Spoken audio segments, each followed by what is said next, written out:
देखो, लोग कह रहे हैं कि एक बात जो मैं सुनने में आ रही है, जो सब कह रहे हैं, सारे जो मेंटोर्स हैं सब कह रहे हैं कि पेपर इजियर था।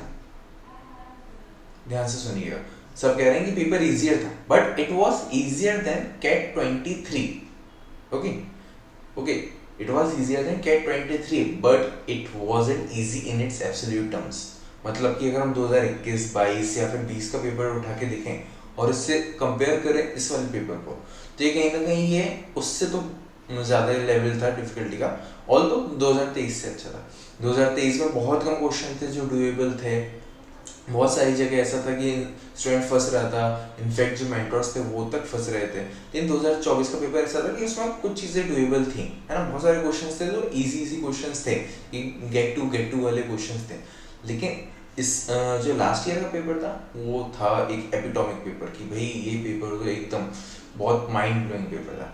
तो स्पेकुलेशन एक ये भी था कि शायद उसी डिफिकल्टी लेवल का पेपर आएगा, कि वैसा ही रहेगा। तो वैसा तो कुछ नहीं हुआ कि उतनी डिफिकल्टी लेवल का पेपर नहीं आया, उससे ईजी आया। बट इसका मतलब ये बिल्कुल नहीं है कि वो पेपर, ये जो पेपर आया के 24 का, कि ये बहुत ईजी था। ठीक है, इसकी वजह से एक मिसकंसेप्शन अभी चल रहा है, मैं देख रहा हूँ, कल मैंने बहुत सारी जगह देखा, बहुत सारे स्टूडेंट्स को देखा जो बस ऐसे बोल रहे हैं कि paper easy. not easy in exam conditions, those questions were not easy to attempt. Okay, few questions were easy among them that everyone should do them, but ऐसा नहीं था कि हाँ एकदम बच्चों वाला पेपर आ गया, जैसे आजकल से हवा बनी हुई है कि लास्ट ईयर से पेपर इजी है, लास्ट ईयर से पेपर इजी है। वो बात सही है, लेकिन उसकी वजह से कहीं ना कहीं ये भ्रम भी फैलता जा रहा है कि पेपर ही ईजी है। और इसी वजह से मैंने बहुत सारे लोगों से बात करी, स्टूडेंट से बात करी, तो उनके हाथ में डिसअपॉइंटमेंट हो रही है कि सर ये पेपर ईजी था तब भी मैं नहीं कर पाया, नहीं कर पाई। पेपर ऐसे नहीं था इजी, ठीक है। आपने जितना भी किया है, अगर उसमें एक्यूरेसी आपने अच्छी रखी है, तो I believe you can do a good. ठीक है, एक चीज है, पेपर वॉज अगर इजी भी था तो इसमें खास बात यह थी कि टफ टू मैनेज था। मैंने क्या बोला इसमें, कि इसमें कुछ क्वेश्चंस डुएबल थे, बट बात वो भी थी कि वो क्वेश्चंस को पिक करना भी बड़ी बात थी। इसमें आप क्वेश्चंस देखोगे, बहुत सारे क्वेश्चंस देखोगे इसमें जो आपके with in a second, with in a minute बन रहे थे, विद इन 2 मिनट्स बन रहे थे, बट बहुत सारे क्वेश्चन थे जो 4-5 मिनट तक जा रहे थे। तो बहुत हद तक चांसेस हैं कि स्टूडेंट्स ने वो क्वेश्चन पिक किए होंगे, क्योंकि ऐसे क्वेश्चंस थे मैंने ज़्यादातर देखा कि बच्चों से बात हुई, वो क्वेश्चन स्टार्टिंग में थे, ठीक है, जो फंसाने वाले क्वेश्चन थे जिसमें टाइम लग रहा था, और बच्चों ने वो अटेम्प्ट किए, इसकी वजह से बहुत लोगों का टाइम गया। हाँ, कुछ बच्चे थे स्मार्ट, उन्होंने सही सही क्वेश्चन पिक किए। सो ये पेपर में अगर हम कहें कि अगर ये पेपर एब्सोल्युटली इजी कब हो सकता था, जो डुएबल क्वेश्चंस को इंसान ने जल्द से जल्द सही समय पे कर लिया हो, ठीक है। वरना अगर हम देखें तो बाकी जो क्वेश्चंस थे, जो डुएबल क्वेश्चंस के अलावा आप हटा दो, हर सेट में अगर हम एवरेज माने 6-7 क्वेश्चन डुएबल, वो क्वेश्चंस हटा दो, तो उसके बाद वो क्वेश्चन ऐसे थे जिसमें इंसान फंस सकता है और -1 डेफिनेटली ला सकता है। कल से जो हवा बनी हुई है, मेरे को उसके बारे में सुन के दुख हो रहा है कि ऐसा लोगों ने हवा बना दी कि भाई इसके 22 क्वेश्चन ही किए जा सकते थे। ऐसा कुछ नहीं, ठीक है।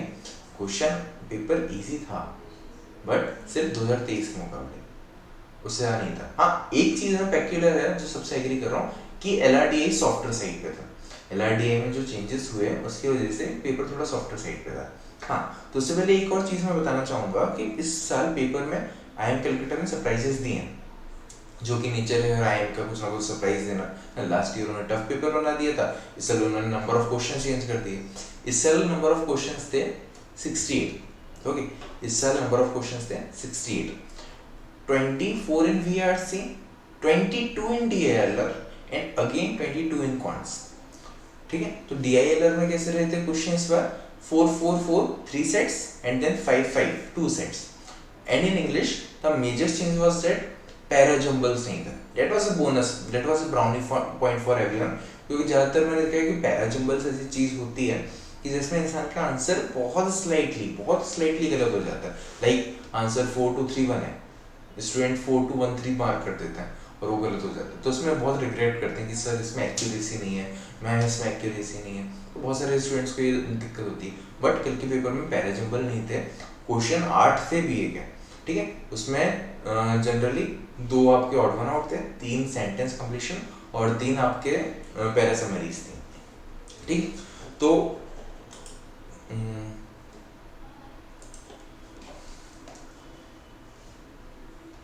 8 VA क्वेश्चन में आपके थे 3 पैरा समरी,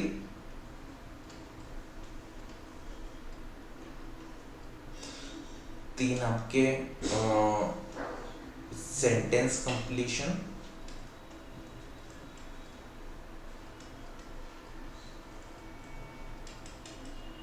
और 2 आपके ऑड वन आउट,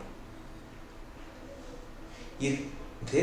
और एक और जो मेजर चेंज मेरे को लगा इसमें, जो VRC में थोड़ा सा कह सकते हैं साइकोलॉजिकली इफेक्ट किया होगा, कि इसमें क्वेश्चंस का पैटर्न फिक्स नहीं था। जनरली हमारे सामने क्या होता है, 4x4 4 RC होते हैं, 4 क्वेश्चन जो एक साथ लगे रहते हैं।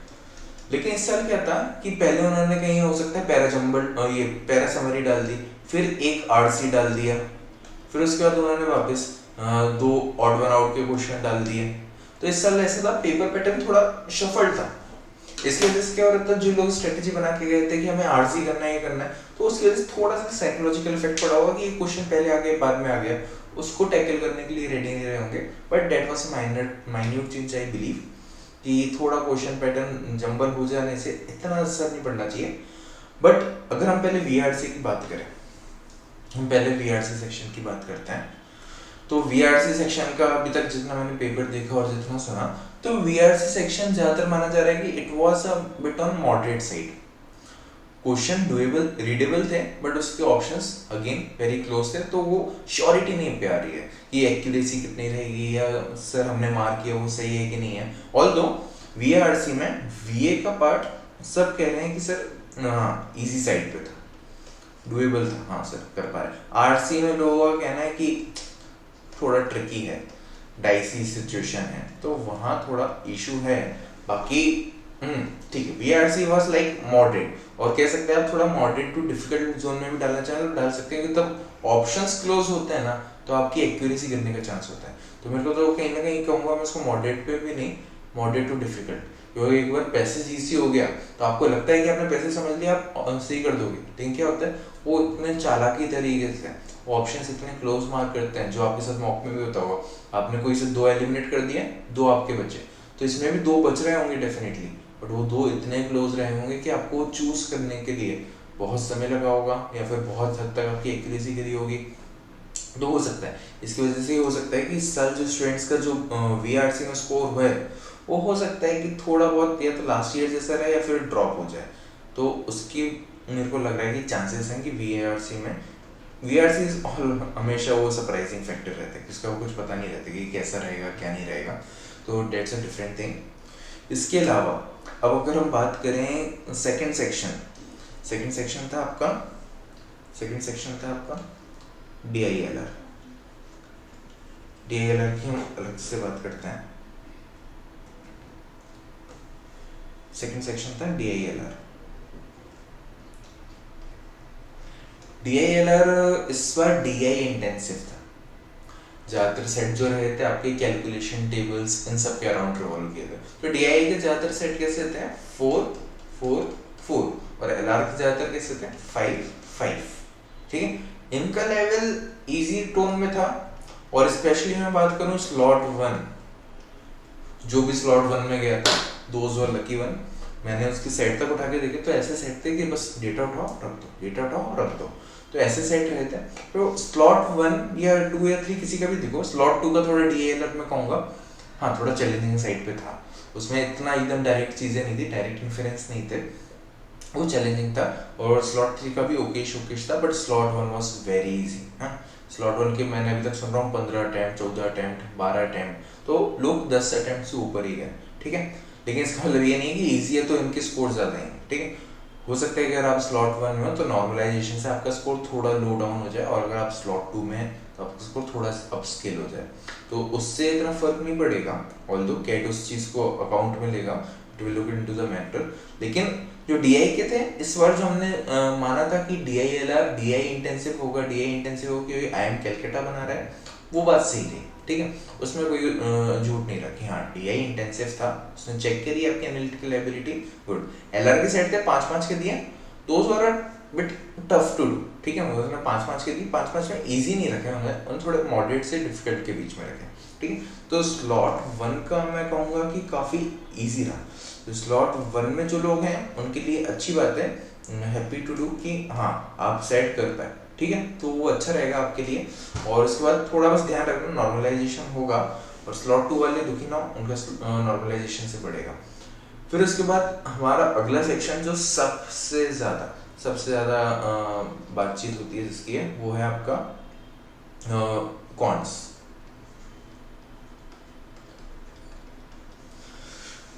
कॉन्स के बारे में क्या बताएं यार।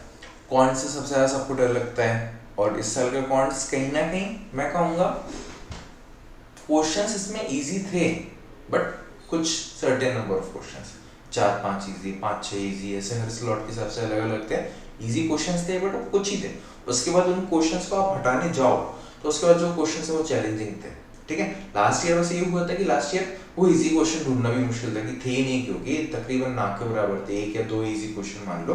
इस साल नंबर ऑफ इजी क्वेश्चंस थे, तो इससे क्या हुआ होगा कि जो बंदे ने सही से वो पिक कर लिया हो तो उसको थोड़ा एज मिलेगा, जिसने नहीं किए होंगे वहां दिक्कत आएगी। लेकिन जिसने 6-7 भी कर लिए होंगे उसके बाद उसको भी वो चैलेंजिंग रखा होगा कि उसने 6-7 कर लिए, 18-21 नंबर लिया है, उसके बाद +3 लाना उस बंदे के लिए भी मुश्किल रहा होगा, जो एक अच्छा पढ़ने वाला बंदा भी है उसको भी मुश्किल आई होगी। तो इसमें भी अगर मैं मानूं आपका, तो क्वांट्स में आपका ये सेक्शन में मॉडरेट में ही रखूंगा। हाँ अगेन स्लॉट 1 काफी इजी था, स्लॉट 1 इजी था।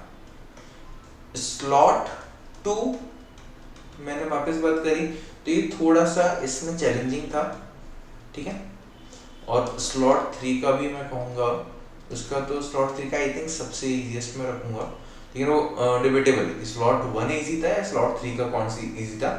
लेकिन मैं इजी बोल रहा हूँ तो ध्यान रखना, इसका मतलब ये नहीं है कि ये टोटली इजी है। कहीं ना कहीं हम जो लास्ट पेपर जो हमारे माइंड में है 23 का पेपर, उससे इजी कह रहे हैं। बाकी हर सेट में 5-6 क्वेश्चन ही इजी रहे होंगे, 4-5, इसमें भी आई थिंक 5-6 क्वेश्चन इजी रहे होंगे। उसके बाद जो +3 करने वाली बात है, +3 इज वेरी टफ थिंग, +3 वो बहुत टफ रहा होगा।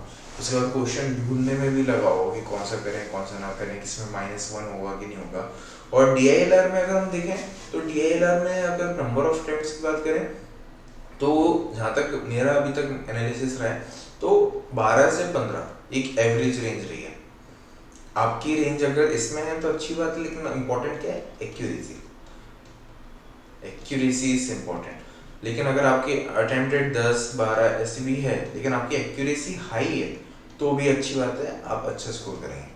तो मेरे को तो ये लगा कल का paper is all about, CAT ने देखा कि आप कितने अच्छे से चीजें मैनेज कर सकते हो, कि पेपर हमने अगर थोड़ा इजियर साइड पे रखा है, जो इजी क्वेश्चन रखे हैं आप उसको पिक कर रहे हो कि नहीं, उसमें एक्यूरेसी रख रहे हो कि नहीं, वो इम्पोर्टेंट रहा है, ठीक है। उसने ऐसा नहीं कि पूरा पेपर इजी बना दिया, उसने कुछ क्वेश्चन इजी रख दिए कि हाँ देखता है इस बार बच्चे पिक करते हैं कि नहीं करते। लास्ट ईयर का पेपर टफेस्ट था, इस साल का हम टफेस्ट तो नहीं बनाएंगे, इजीएस्ट भी नहीं बताएंगे, लेकिन हम ऐसा बनाएंगे कि अगर बच्चे ने सही पिक कर लिया ही इज गुड, एल्स दिक्कत आएगी। तो इस साल का डेफिनेटली कट ऑफ बढ़ेगा, डेफिनेटली चीजें बढ़ेंगी, लेकिन बहुत ज्यादा नहीं बढ़ेगी। तो इससे पहले तो अपन ये समझ लेते हैं कि कौन जो हमारा जिसके बारे में बात कर रहे हैं उसमें क्वेश्चंस कितने कितने आए थे। देखो कंपोजिशन जैसे कि हम ज़्यादातर जानते हैं कि ज़्यादातर जो डोमिनेट रहता है वो एरिथमेटिक रहता है आपका। इसमें भी देखो एरिथमेटिक डोमिनेटिंग स्लॉट 1 हो, स्लॉट 2, स्लॉट 3। बस स्लॉट 1 में देखो नंबर सिस्टम की एक ही क्वेश्चन आया था। नंबर सिस्टम होता है कैसे जो थोड़ा इंसान को फंसा सकता है, वो आया था, और एल्जेब्रा के साथ थे लेकिन वो इजियर टर्म्स पे थे, ठीक। तो composition was like arithmetic on the higher note, algebra ने फिर सेकेंडली डोमिनेट किया, फिर modernised geometry, number system in decreasing order, ठीक है। तो ये इस बार इनका कंपोजिशन रहा था, बट इस बार भी टीटा क्वेश्चंस काफी सारे थे, ठीक है। इसमें भी इस बार टीटा क्वेश्चंस बहुत सारे थे। तो इसमें भी वही दिक्कत आई है, मेरे को ऐसा लग रहा है बच्चों ने जो इन्फ्लेटेड नंबर बोला है कि सर हमने तो 15-16 कर लिया, उसमें से बात है कि उन्होंने टीटा में कितने तुक्के मारे, ठीक है। तुक्के अगर ज्यादा मारे होंगे और वो गलत गए होंगे तो ऑल्दो उनको कुछ नुकसान नहीं होगा, बट वो जो इन्फ्लेटेड अटेम्प्ट्स की वजह से अभी सब सोच रहे हैं ना कि अरे इसने 15-16 कर लिए, इसके 45 नंबर, वो चीज़ नहीं हो, है ना। अटेम्प्ट करना, एक्यूरेटली अटेम्प्ट करना, दैट्स अ डिफरेंट थिंग, है ना, that's all together a different game. तो जिसने भी 15-16 आप सुन रहे हो, ठीक है, इसका मतलब ये नहीं कि उसने 15-16 सही किया, उसने अटेम्प्ट 15-16 किया। क्यों? क्योंकि टीटा ऑप्शंस थे, टीटा में उसने मार्क किया, टीटा के बाद आंसर बाद में उसको रियलाइज होंगे सही है कि नहीं। जो ऑप्शंस वाले होते हैं हमें वो कहीं ना कहीं पता चल जाता है कि हाँ ये सही है गलत है ना। तो इसका भी टेंशन नहीं लेना है आपको कि आपका पेपर जैसा भी गया है, हाँ इफ यू आर कॉन्फिडेंट कि यू आर एक्यूरेट इनफ, तो आपके कम क्वेश्चंस में भी चीजें बन जाएंगी, तो टेंशन वाली बात नहीं है। इस साल का पेपर लास्ट ईयर के हिसाब से इजी था, बट कॉन्स में क्वेश्चन चैलेंजिंग थे, क्वेश्चन चैलेंजिंग थे, ठीक है। ऐसा नहीं था कि आप इजीली जाओ और फिर फोड़ के आ जाओ और बस मजे मजे, ना ना ना ना। कैट है, कैट ने अपना स्टैंडर्ड मेंटेन रखा, उसने बोला कि नहीं भाई मैं एकदम अगर स्टैंडर्ड गिरा दूंगा तो एसएससी बैंकिंग भी तो आ जाऊंगा ना मैं, उसने चैलेंजिंग रखा। बस उसने क्या बोला कि ठीक है थोड़ा सा रैम करते हैं अपन बच्चों पे और थोड़ा सा इजी नोट पे दे देते हैं, बट किसके इजी नोट पे? बस लास्ट ईयर के। या तो मेरे को ऐसा लग रहा है लास्ट ईयर के नोट पे इजी नहीं था, तो लास्ट ईयर पेपर उनसे बना ही ऐसा था कि वो सबसे टफेस्ट हो जाए, उसके मुकाबले में कोई और पेपर बनाने भी जाए तो बेचारे को लगेगा कि नहीं यार इतना टफ तो नहीं बना पाएंगे ना, अपन बनाना चाहिए, तो इसलिए कहीं ना कहीं ईजी था, लेकिन ओवरऑल चैलेंजिंग था। तो अपन जानते हैं जो सबसे इम्पोर्टेंट टॉपिक है कि कितने स्कोर पे कितना परसेंटाइल एक्सपेक्टेड है।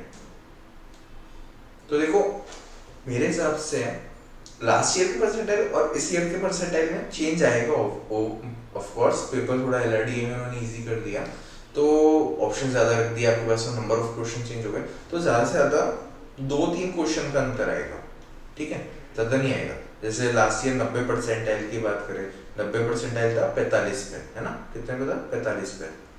अब इस साल 51 पे, तकरीबन 2 क्वेश्चन का अंतर है ना। ऐसे आपका 63 पे लास्ट ईयर, आई थिंक ये नंबर 57 पे था, ये तकरीबन 7 नंबर, 2-2.5 क्वेश्चन का अंतर मान लीजिए आप। और 99 76 पे था तो +7 हो गया आपका। ऐसी आपका मतलब 2-3 क्वेश्चन का अंतर पड़ेगा, ज्यादा अंतर नहीं पड़ेगा। क्यों ऐसा क्यों होगा कि पेपर इजी होने के बाद भी कि बच्चों ने जो अप्रोच लगे क्या वो सही थी। अभी जो फर्स्ट टाइम टेस्ट टेकर है उसने चीज़ों को ध्यान से पढ़ा, सॉल्व किया, ठीक है। अभी इसके बाद अभी चीज़ें नॉर्मलाइज होंगी, नॉर्मलाइज होने के बाद चीज़ें चेंज होंगी, ठीक है। तो बहुत सारी चीज़ें हैं, बहुत सारी चीज़ें देखनी है अभी अपन को, तो टेंशन की बात नहीं है। जैसा भी कैट गया आपका, believe in yourself, you did good, आपने मेहनत करी थी, ठीक है। अगर आपको लग रहा है कि अभी चीज़ें आपके मतलब इतना पक्ष में नहीं गई हैं, कोई दिक्कत नहीं है, आगे और पेपर्स आने वाले हैं, उनके लिए प्रिपेयर करेंगे, लेकिन तब तक स्कोर शीट नहीं आया, कुछ नहीं आया, तब तक मन में नेगेटिव थॉट्स नहीं लाना है हमें, ठीक है। इट्स ऑल गुड, आपने मेहनत करी, आपने अपना बेस्ट दिया। हो सकता है उस दिन आपका एग्जाम डे भी अच्छा नहीं रहा हो सकता है आपका अच्छा रहा, तो उसके लिए कॉन्ग्रेचुलेशन। आप कुछ जीडीपीए की तैयारी अभी भी करनी है, ठीक है, तो उसके लिए एक्टिव रहना, ठीक है, मेरा यही सजेशन है। और जिनको ऐसा लग रहा है कि शायद they are in a dicey situation कि it was not very good, तो ऐसा नहीं है, अभी आने दो आंसर शीट। मैंने ऐसे बहुत सारे केसेस देखे हैं कि उनको लगता है पेपर अच्छा नहीं किया, बट उनकी एक्यूरेसी इतनी अच्छी होती है कि वो बहुत अच्छा परसेंटेज स्कोर कर रहे होते हैं, ठीक है। तो पेपर के बारे में ज़्यादा मत सोचो, ठीक है, हो गया आपका स्कोर, अभी कुछ दिन में आपके आंसर की आ जाएगी, 2-4 दिन में, और फिर रिस्पॉन्स की आ जाएगी आपके पास कुछ दिन में, ठीक है। तो ज़्यादा से ज़्यादा 1 हफ्ता मान लो आज की तारीख से, 1 हफ्ते में आपके पास ये सारी चीज़ें आ जाएंगी और रिजल्ट अगले महीने, ठीक है। तब तक अपने प्लान्स अलाइन कर लो, कोई दिक्कत नहीं, जैसा भी आपको लग रहा है उस हिसाब से अपनी स्ट्रेटेजी बनाओ। हमें एमबीए भी करेंगे और अच्छे जगह से ही करेंगे, ठीक है, टेंशन की बात नहीं है, ठीक है। बाकी और कुछ भी लगे तो आप बताओ, कमेंट सेक्शन में डालो, है ना। Thank you.